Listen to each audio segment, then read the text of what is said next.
This would be the inside unit that would usually be in a garage or a basement or an attic. Harts Services does plumbing, electrical, and HVAC. We move thousands of little widgets through this shop every single month. Those little widgets and some bigger equipment are expected to soon cost more. Harts has already seen some price increases and are preparing to have to pay 10 to 25% more for some products. Almost all of our vendors have come up and said, we don't know what's going to happen, can't honor any prices.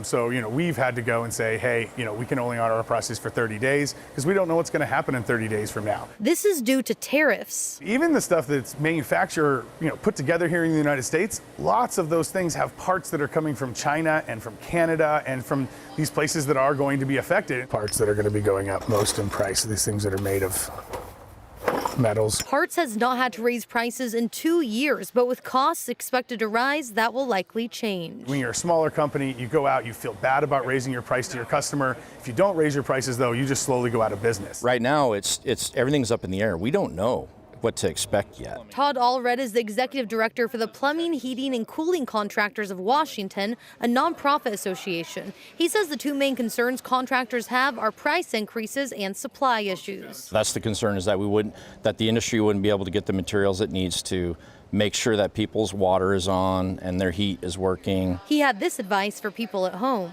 If a consumer is considering a project like an ADU in the backyard, remodeling a bathroom, building a house, pull the trigger on it now before costs get out of control. Harts is expecting things like water heaters and boilers to see definite price increases. In Tacoma, Connor Ward, King 5 News.